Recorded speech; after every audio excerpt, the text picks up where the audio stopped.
Hey guys, what's up? Welcome back to the channel. Welcome back to a new video. So in this video, we're gonna go over my final impressions of stage 3.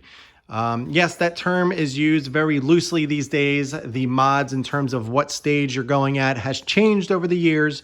But you know, stage 1, 2, 3, whatever it goes to these days, that is just kind of what the Subaru world uses to let everybody know what power they're at, what mods they're using. But again, those stages have changed over the years in terms of the modifications.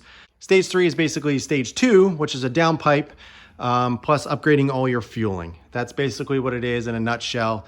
And you know, obviously I went a little bit more than that, and I'll go over in a little bit exactly everything that I have on the car so you get an idea. But again, I have a little bit over 1,000 miles on it. I have a good idea of what I think about it now. And I know a lot of people have been asking, you know, my thoughts and everything. And a lot of people are interested in going to this next step. So I figured I would offer my opinion, my feedback, and let you guys know what I think.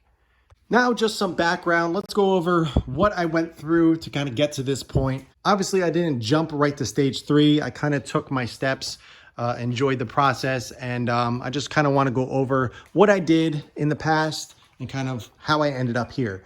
So naturally, I bought the car completely stock, no tune, you know, just the stock, terrible Subaru map. And immediately, I really wanted to do something to clean that up. So I got the Cobb access port, which is in there. I loaded the basic stage 1 map, cleaned things up, you know, added a little bit more boost. You know, a lot of the jerkiness was kind of gone. It was still there, but it wasn't as bad. And it was a lot of fun. I enjoyed it. And then eventually I went up to a different stage 1. I went with MA Performance's stage 1 off-the-shelf map. That was okay, a little bit more boost.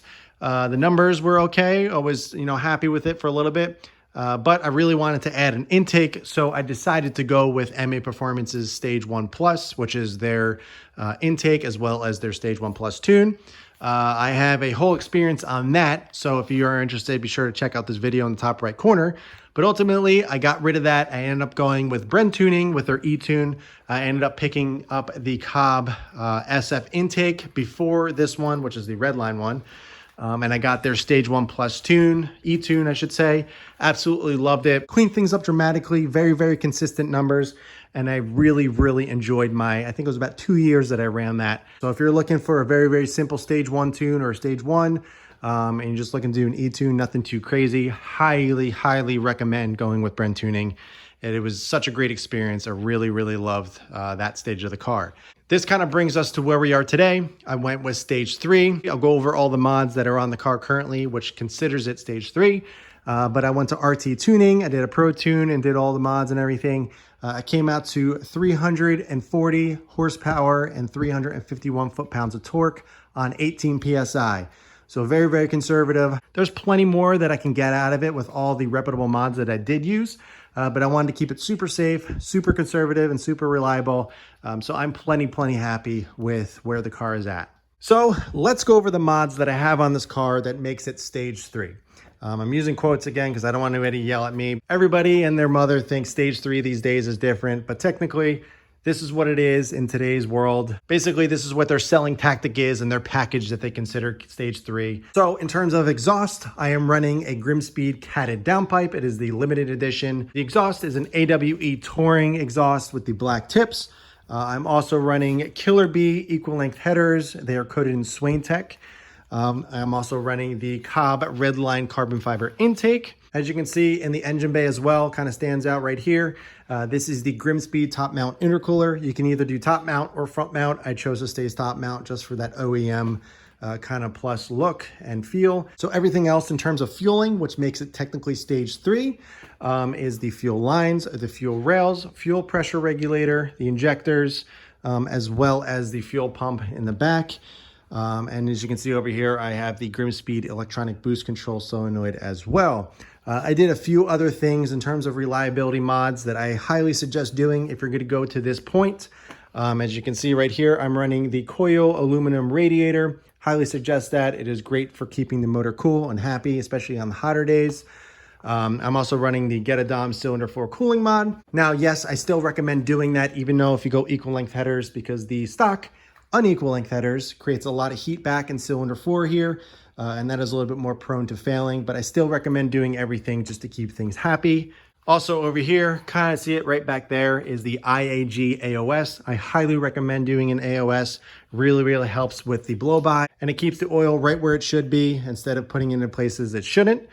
And then last but not least, you can't really see it here, but I'm running the Killer Bee oil pan kit, which includes the oil pan, the oil pickup tube, as well as the baffle. It holds 6 quarts of oil instead of the normal 5 quarts. So there's a little bit extra oil in the motor, which is great, especially for these EJ motors, which, sometimes they can starve of oil and there are going to be a lot of issues, but running the Killer Bee oil pan kit is definitely recommended. Now for gauges, you can run a whole bunch of different ones. For me, I went with the Revel VLS gauges. This is the wideband and this is the oil pressure. Love these. This is the SubiSpeed cubby mount, so it looks very, very OEM. I love the look of it. Obviously, you can do it up here in the A-pillar as well. You can do it in the vent. You can do it up here. You can do it in the gauge pod. There's a ton of places to do it, but honestly, I really, really prefer to having it down here. Really nice set of gauges. Highly recommend them. They're one of the higher quality gauges out there.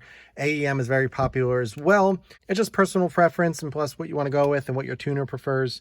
And I'm just really happy with the VLS. So I don't want to do too much talking and kind of get too wordy here, but all in all, incredibly happy going stage 3. The power is just perfect. Honestly, that is what this car should have been from the factory. 340, 350 is the magical number. It is plenty of power for the street. I'm telling you, it is way more usable for the street and around town and everything. The car is on a whole other level in terms of just fun. The driving experience is fantastic. All the hiccups and jerkiness and all that with, basically the stock tune is completely gone. And this car just, for what it is, it absolutely rips. I know it's not the fastest car in the world, but for the street and kind of a daily driver and not going overboard and making it unreliable, I'm telling you, this is the perfect power level. This is the perfect stage to go at. Yeah, in terms of cost, it is a little on the expensive side. Check out the video in the top right corner. I went over the total cost of what it took to get to stage 3 of where I am currently. The EJ motor in general is just a tough car to really get a lot of power unless you do something completely custom. Even so, it is still expensive. So if you're looking for a lot of easy, cheap power, this is definitely not the car for you. But I'm telling you, the driving experience of this car is very, very hard to find these days. And I couldn't be more thrilled with the power level and everything about it. It is a perfect package.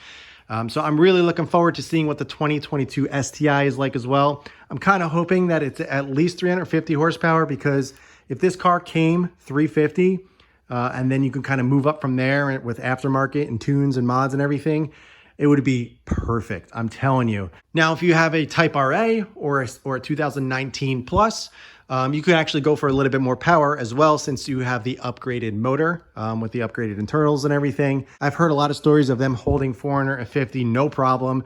Personally, I wouldn't go up that high. I'll probably sit around the 400 mark, which is honestly probably more than enough than you'll ever need for the street. You can go to E85, no problem. You can even upgrade the turbo to a Cobb 20G or do an FP green or something like that, or an FP blue, one or the other. Just kind of keep it simple and not go too crazy and just stay around that 400 mark, and you will be more than happy, I'm telling you. If you have the finances, if you have the ability to do it, or the chance to ever get to this point with your car, it has been an absolute pleasure. I love driving this car way more than I ever have at this power level and with the mods. The car just revs much cleaner and happier and quicker. It just seems so much healthier. It just seems to be happier when you rev the car and just kind of wind it out.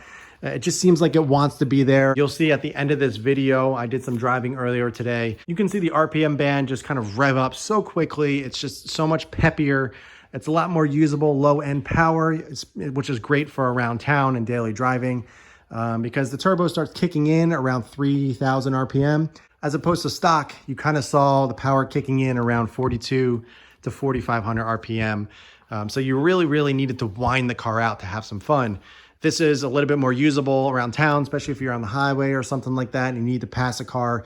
You don't need to drop down a gear. You kind of just, push the gas pedal a little bit and you got the power that you need to get past, it's nice and safe and quickly. Now, the only con for me that I have gathered in my 1,000-mile 2-month review is basically the only thing that I noticed is my decrease in miles per gallon, my decrease in gas mileage. Now, that's obviously going to be dependent on how much you drive and everything. If you're driving 30 to 40 miles each way for work, I can see that getting a little tiring just because you're going to be at the gas station probably every 3 to 4 days. I'm getting around 200 miles per tank.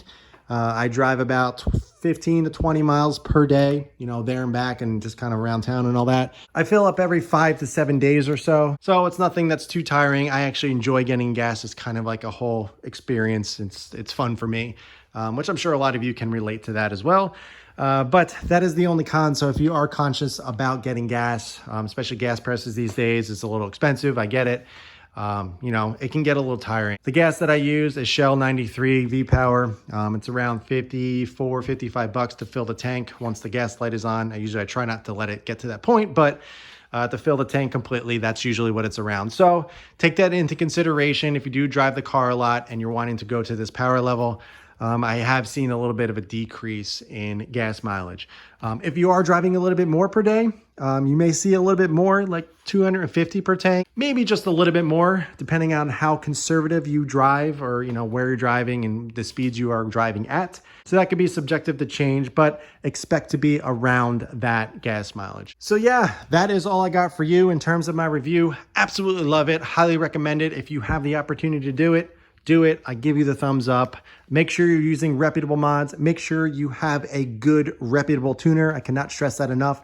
Yes, I definitely 100% recommend doing all the fueling mods as well.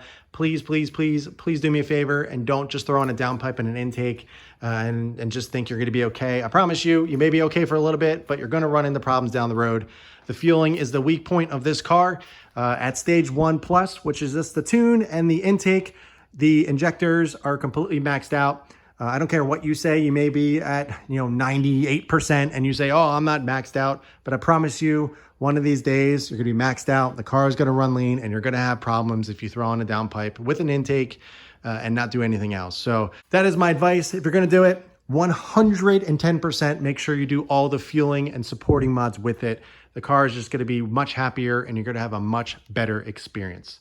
So that is all I got for you guys in terms of the review. Now I'm going to end this video with a little bit of a drive. Like I said, I did this earlier today. So as you can see, it's night and the drive is during the day. So hey, it is what it is. That's just when I was able to get it done. You're going to be able to hear the car. You're going to be able to see the rev range and everything and just how much happier and easier the car breathes and revs. It's so much more usable power.